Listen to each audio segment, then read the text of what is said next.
G Sheikh Mughira let me ask you this bluntly and other brothers are seeing میں کیا پوچھنے لگا ہوں بٹ کویشچن بہت ویلڈ ہے. بہت سے لوگ پوچھتے ہیں is watching pornography a major sin? بسم اللہ الرحمن الرحیم.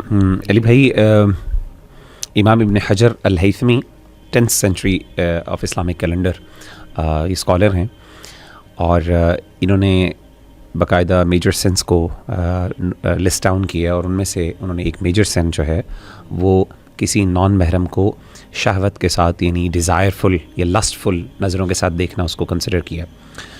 اور علماء یہ کہتے ہیں کہ اس بارے میں ہمیں کوئی ڈاؤٹ نہیں ہونا چاہیے کہ یہ ایک میجر سن ہے اور اللہ تعالیٰ کی ناراضگی کا موجب ہے.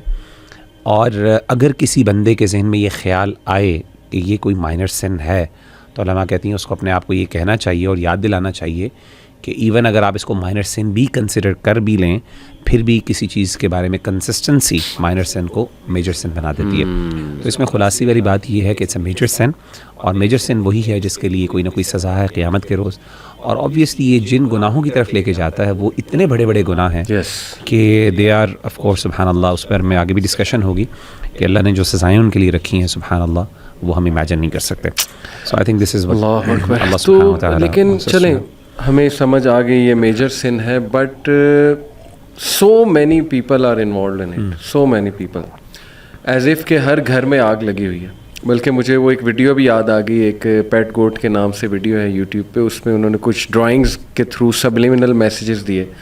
ایک ڈرائنگ یہ تھی کہ ہر گھر میں آگ لگی ہوئی ہے، اور وہ آگ سے مراد یہی تھی کہ pornography addiction and people are involved in lust and things like that. اور آپ نے کہا کہ اس کے امپیکٹ تو بہت ہی ڈیزاسٹرس ہیں. But Sheikh don't you think کہ people will get hopeless when we say it's a major sin, it increases the guilt because so many people are involved. مطلب ابھی میں کھول کے دکھا دوں آپ کو وائی سی کا چینل، یا ہماری ای میلز آپ ہی کھول لیں، اپنی کھول لیں.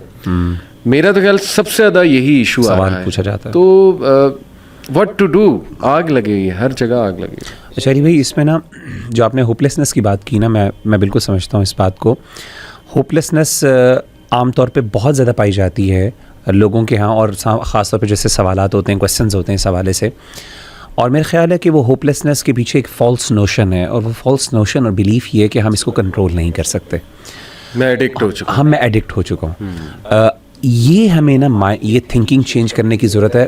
اور ٹو بی ویری آنیسٹ، میں بھی یہ کامن نیریٹو ہے. ہم بار بار کہتے ہیں یار شہوات بہت زیادہ ہیں، اس دور میں کنٹرول کرنا آلموسٹ نیکسٹ ٹو امپاسبل ہے اینڈ اسٹف لائک دیٹ. میرا خیال ہے یہ ایک نیگیٹو اپروچ ہے. اس سے یہ ہوتا ہے کہ اس سے ہوپلیسنس بھی آتی ہے، اور اس سے نا ان ریئلسٹک بندہ اپنے سے پھر ایکسپیکٹیشنز بھی رکھ لیتا ہے اگر اس کو اوور کم کرنا ہے. یعنی وہ کہتا ہے کہ اگر میں نے فار ایگزامپل اس کو اوور کم کرنا تو شاید مجھے کسی اور دنیا میں رہنا پڑے گا جا کے. لیکن ریالٹی یہ ہے کہ دیر آر پیپل، اور میں لوگوں کو جانتا ہوں، ہمارے اپنے ایکسپیرینسز رہے ہیں، میں نے اس بات کو نوٹ کیا. آلدو یہ مشکل ہے، اٹس اے چیلنج، اور اس میں کوئی شک نہیں ہے، لیکن یہ سمجھنا کہ اس کو کنٹرول نہیں کیا جا سکتا اور اس کو اوور کم نہیں کیا جا سکتا، اور یہ جو ہے ہمارے یعنی اس کا کوئی وے آؤٹ نہیں ہے. I think it's a very negative attitude, اور we need to change that. انشاءاللہ میں چاہتا ہوں کہ ہم اس پہ ڈسکشن کریں، اور بہت سی ٹپس، بہت سی ڈسکشن میں یہ چیزیں انشاءاللہ واضح بھی ہوں گی کہ بہت سے لوگوں نے بہت ورس کنڈیشن سے بھی جو ہے نا بہت سے لوگوں نے، میں تو گوروں کو جانتا ہوں جنہوں نے ایک ٹوٹل چھوڑا ہوا ہے. جی ایسے ہی. اور دیکھیں ان کے پاس تو وہ اس لیول کی اسپرچویلٹی اور شاید ہمارے وہ کانسیپٹس نہیں ہیں، لیکن مے بی ان کی ول پاور یا دے ریئلائز سم ہاؤ کہ وہ اس چیز سے نکل آئے.